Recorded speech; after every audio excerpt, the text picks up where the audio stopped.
So after yesterday's loss to the Tampa Bay Buccaneers, where the Packers defense got torched once again, first by Tommy DeVito in Tommy DeVito's legs, second off by Baker Mayfield, who had one of the best games all time by a visiting quarterback at Lambeau Field. After the game, Matt LaFleur was asked by Bill Huber of Sports Illustrated, would you ever consider an in-season change at coordinator? Matt LaFleur responds, now's not the time for that, to be honest with you. Then he's asked why. Why is it not the time? He says, because now's not the time. I'm trying to find solutions, and I've got to go back and take a look at the film. And there's no doubt Matt LaFleur is not going to come into the press conference after the game and say, yes, I'm firing Joe Barry without talking to Joe Barry first. There's no doubt that he had to somewhat deflect the question. But he didn't say that he wouldn't make a change. He said, now's not the time. Does that mean Sunday wasn't the time? Could it mean Monday today is the time? I would doubt it just because there's only 3 games left. Matt LaFleur has never fired a coach in season. Every time he's fired someone 3 different times, it's been after the season. Mike Pettin in 2020, special teams coordinators Meninga and Drayton after 2020 and 2021. And so while LaFleur could say after the game, it's not the time to talk about that or to say that in this press conference, I wouldn't be shocked if he's thinking that in his head that that's a potential option, because how could he not be? He has to hear the noise outside, that people are frustrated. People have been frustrated for a while, and I think 2023 has been another example of Joe Barry's inconsistent defense, because at the end of last season, at the end of year 2 in Barry's time in Green Bay, the Packers had a good stretch of games while starting off really poorly for the first half or a little more of the season. I think he saved his job in the final 5 or 6 games of last season, which allowed Matt LaFleur to decide to bring him back in 2023.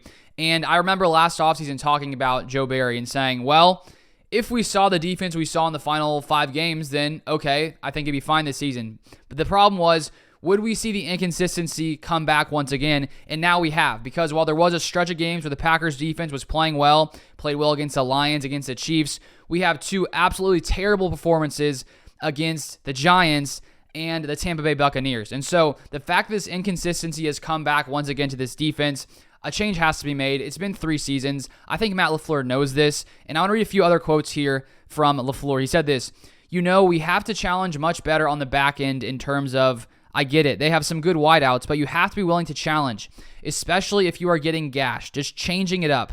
I'll go back and take a peek at it right after we're done here. He also said they're out-coaching us, they're out-scheming us, and out-playing us ultimately.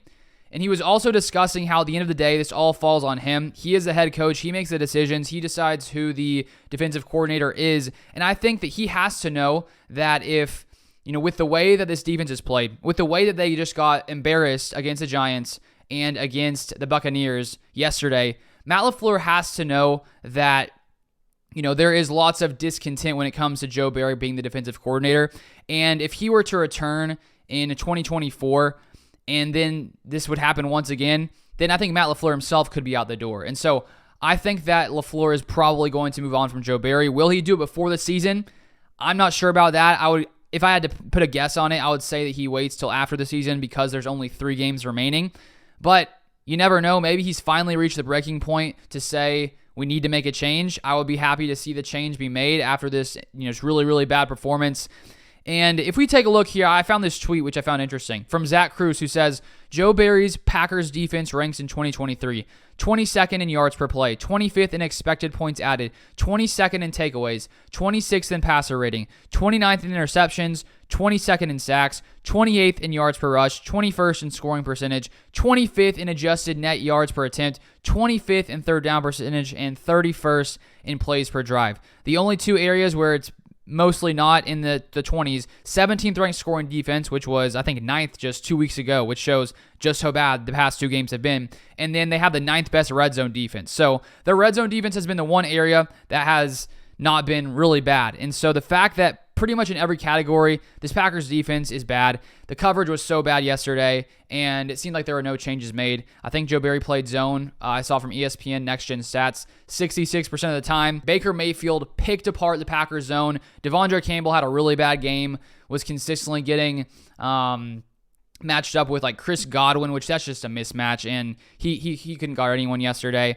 And so I feel like when that keeps happening, you got to make some kind of adjustment to try to throw the Buccaneers off, and there was nothing that happened all game that really stopped the Buccaneers. It was probably one of the worst performances by a secondary I've seen, and the fact that Mayfield, first visiting quarterback to have a perfect passer rating at Lambeau Field, shows just how bad of a performance it was from this defense. And now sitting at 6-8, the Packers have to win the rest of their games, most likely to even have a chance at the playoffs.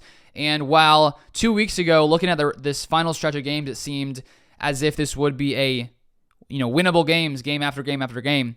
When you have your defense play, one of the worst performances last week and this week, I mean, you're going to have trouble winning games. And even Jordan Love yesterday played well. The offense played good enough, I think, to win the game. There were some bad moments, but all in all, I think this loss falls on the defense. It falls on Joe Barry. And now with it being the end of his third year, it's really time to make a change, and we'll see if Matt LaFleur does it soon. But that is all I have for this video. Thank you for watching. If you want more Packers content, feel free to subscribe down below.